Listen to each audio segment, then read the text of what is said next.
craignais de mourir dans un autre lieu que celui de ma naissance, si je pensais mourir moins à mon aise, éloigné des miens, je sortirais à peine hors de ma paroisse. Je ne sortirais pas sans effroi hors de France.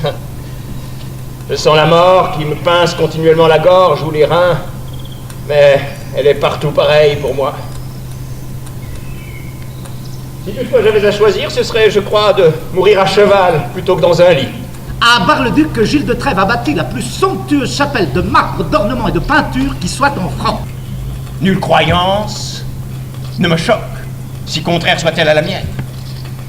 Il naît si frivole et si extravagante idée qui ne me paraissent convenir à la production de l'esprit. Nous en vîmes coucher à Mauvage, petit village où M. de Montaigne fut arrêté par sa maladie de la pierre, qui fut aussi la cause qu'il laissa le dessein de voir Toul, Metz, Nancy, Joinville, Saint-Dizier, comme il avait délibéré, villes épandues autour de cette route pour gagner en toute diligence les bains de Plombières. Un chien, un cheval, un livre, un verre. À quoi ne pensais-je pas? Je voyais la mort de façon insouciante quand je la voyais d'ensemble comme fin de la vie. En bloc, je la domine. Par le menu, elle me harcèle. Nous passâmes le long de la rivière de Meuse dans un village nommé Domrémy, d'où était native cette fameuse pucelle d'Orléans qui se nommait Jeanne d'Arc. Nous entrâmes à Plombières le vendredi 16e de septembre 1580 à 2h après-midi. Ce lieu est assis aux confins de la Lorraine et de l'Allemagne, dans une fondrière, entre plusieurs collines hautes et coupées qui le serrent de tous côtés. Au fond de cette vallée naissent plusieurs fontaines, tant naturelles froides que chaudes. L'eau chaude n'a nulle senteur ni goût, et est chaude plus ce qui s'en peut souffrir au boire, de façon que M. de Montaigne était contraint de la remuer de verre à autre. Il y en a deux seulement de quoi on boit. Celle qui tourne le cul à l'Orient et qui produit le bain qu'ils appellent le bain de la reine. Et je me sers peu de cuillère et de fourchette. Je regrette qu'on n'ait pas poursuivi une façon de faire que j'ai vue, à savoir qu'on nous changeât de serviette comme d'assiette à chaque plat. Brix, Coleman, on y lavait les verres avec du sable blanc. Et le premier service fut celui d'une poêle bien nette qu'ils mirent sur la table. Et dans cette poêle, il y avait des œufs pochés au beurre. C'est de l'inconvenance, outre le fait que cela nuit à la santé et même au plaisir que de manger goulûment comme je fais. Je mords souvent ma langue, parfois mes doigts en me hâtant. Mon âge ne peut plus être éduqué et n'a plus désormais qu'à se maintenir. J'ai chassé, en l'envoyant au haras, un étalon dont on ne pouvait venir à bout quand il sentait les juments.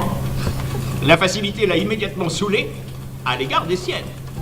Si une dame veut régner longtemps sur son amant, qu'elle le dédaigne. À Rome, j'avais toujours quelque occupation suffisante à me désennuyer. Visiter les antiquités. Les vignes qui sont des jardins et lieux de plaisir d'une beauté singulière. Ou aller écouter des sermons qu'il y a en tout temps, ou des disputes de théologie, ou encore, parfois, quelques femmes publiques. Le mercredi 19 avril, je partis de Rome pour les bains de la Villa. Ayant passé le pont, nous tournâmes, laissant à main gauche le chemin de Viterbe par lequel nous étions venus, et à main droite le Tibre et les monts. 10 volte bisognava che tornasse a casa per domandare dove era per andare. 10 fois, il est obligé de revenir pour demander mais où est-ce que je dois aller? Il paternoster appena lo poteva finire. Le paternoster, à peine il pouvait le finir. Dal fine veniva 100 volte al principio. De la fin, il revenait toujours au moins 100 fois au début. Non s'avvedendo mai al fine che avesse cominciato. Ne s'apercevant jamais à la fin qu'il avait commencé, né al ricominciare che avesse già finito. ni en recommençant qu'il avait déjà fini. Era stato sordo cieco, Ah, il avait été sourd, aveugle pativa dolore di denti, et sujet à de grands maux de dents. viveva sotto la regola dei medici. Il vivait sous la discipline des médecins, Con una religiosissima osservanza già più anni. dont il observait religieusement le régime depuis plusieurs années. Era cosa piacevole di vedere le diverse ordinazioni dei tanti medici. Alors c'était quelque chose de plaisant de voir toutes les ordonnances de tous ces médecins De diverse parti d'Italia. de divers partis d'Italie, Tanto contrari. toutes contradictoires. Par les oreilles, Che più delle volte non ne lasciavano dormire. plus d'une fois. Oh, ça l'empêchait de dormir. Anzi, quando smanacciava, Quand il bâillait, sentiva subito uscire venti grandissimi per le orecchie. les vents lui sortaient avec telle furie par les oreilles. Diceva per avviare il ventre Ah, il disait que pour se soulager le ventre, che il migliore rimedio che avesse era di mettere 4 coriandri confetti grossi un poco.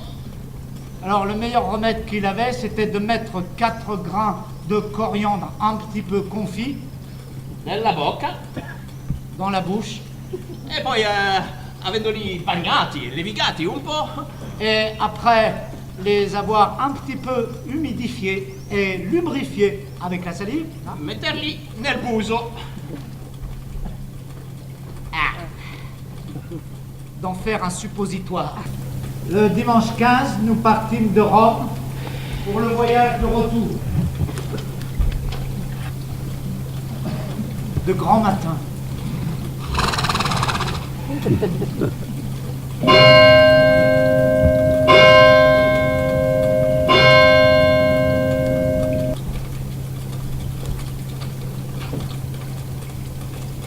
Parmi les faveurs vaines de la fortune, je n'en ai point qui plaise autant à cette humeur niaise qui chez moi s'en repaît que cette bulle authentique pompeusement ornée de lettres dorées revêtues des sceaux du Vatican, obtenue auprès du duc de Sora, fils du pape, qui m'octroya, d'une libéralité toute gracieuse, la citoyenneté romaine. Mais en un temps où il est si commun d'agir méchamment, le fait d'agir inutilement est pour ainsi dire louable.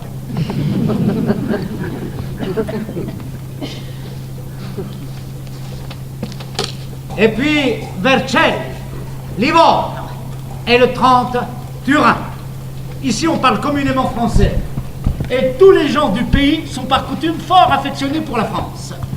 Je donnais à Turin 6 écus par cheval pour le service de 5 journées jusqu'à Lyon, où l'on pleure la mort des enfants et on fête celle des vieillards, Où les hommes couchent 10 ou 12 ensemble dans des lits avec leurs femmes. où les femmes qui perdent leur mari par mort violente peuvent se remarier, les autres non. On a si peu de considération pour les femmes qu'on tue les femelles qui naissent. Et on achète aux voisins des femmes pour le besoin. Où les maris ont la permission de les vendre si elles sont stériles. Où les gens font cuire, puis piler le corps du trépassé jusqu'à ce qu'il se réduise en une sorte de bouillie, qu'ils mêlent à leur vin et qu'ils boivent. Où la sépulture la plus désirable, c'est d'être mangé par les chiens. Circoncire les femmes. Où tout est ouvert, et où les maisons, pour belles et riches qu'elles soient, sont sans fenêtres, sans portes, sans coffre qui ferme. Les voleurs sont punis 2 fois plus qu'ailleurs. Zac. Où pendant toute la vie on ne coupe ni cheveux ni ongles.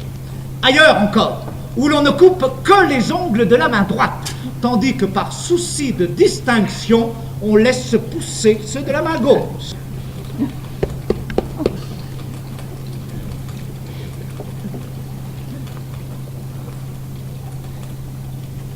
Où l'on peut honnêtement faire des enfants à sa mère, et où les pères peuvent avoir des relations charnelles avec leurs filles et avec leurs fils. Oh, dans les assemblées tenues pour des festins, ils se prêtent mutuellement leurs enfants.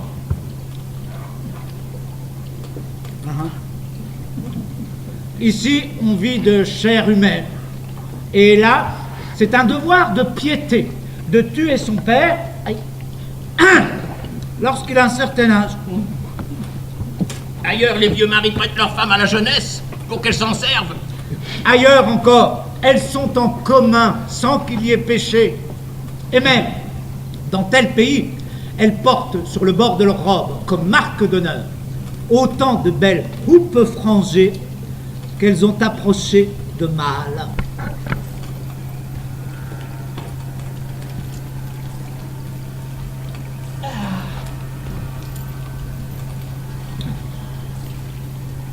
Plus je m'approchais de chez moi, plus la longueur du chemin me semblait ennuyeuse. On peut se prêter à autrui, mais il ne faut se donner qu'à soi-même. Mais quand serais-je à bout de présenter cette continuelle mutation et agitation de mes pensées? Pierre, fond du château, Thiviers,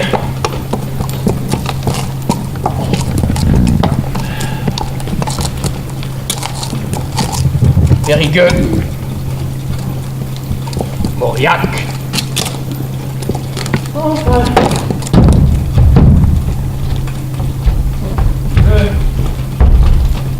jeudi dernier novembre,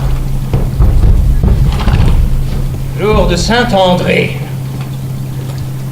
je vais dormir à Montaigne, que j'avais quitté le 22e de juin 1580. Je n'ai rien fait aujourd'hui. Quoi? N'avez-vous pas vécu? C'est non seulement la fondamentale, mais la plus illustre de vos occupations.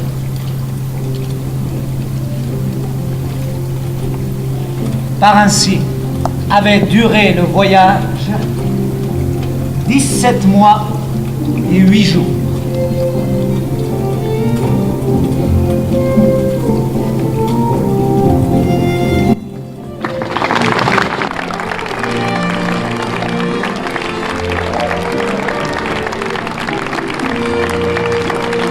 Alors c'était quand même ce soir une magnifique soirée, ici au musée de Pont-à-Mousson. C'est la deuxième fois qu'on venait dans le cadre du théâtre d'été avec le Centre dramatique national de Nancy présenter Montaigne, le voyage en Italie, qui est extrait à la fois de son voyage et puis surtout de ses essais, et qu'il est allé présenter au pape en 1580 pour obtenir son imprimature. Et un bonheur de transporter ce spectacle de ville en ville dans les sites remarquables de Lorraine, du château de Lunéville, le château d'Arouet, tous les plus grands châteaux qu'on a ici et les sites remarquables que nous avons en Lorraine. C'est un bonheur que d'y présenter dans le cadre, bien sûr, de cette opération Renaissance que nous avons fait à Nancy, mais surtout dans le cadre d'un juste retour que nous voulions rendre à Monsieur de Montaigne, qui est non seulement un grand philosophe pour nous, mais aussi quelqu'un qui éclaire notre vie quotidiennement, quelqu'un qui a vraiment inventé quelque chose de puissant, dont Molière s'est beaucoup, bien entendu, inspiré, mais surtout qui a inventé quelque chose de puissant et de fondamental pour la pensée philosophique, pour la pensée politique contemporaine française, car Monsieur de Montaigne nous donne des leçons d'humanisme, des leçons de comment vivre avec les étrangers, et aussi beaucoup de leçons sur nos rapports avec la vie et la mort. Et comme il le dit très justement, nous ne mourrons pas parce que nous sommes malades, nous mourrons parce que nous sommes vivants. Bonsoir messieurs, dames.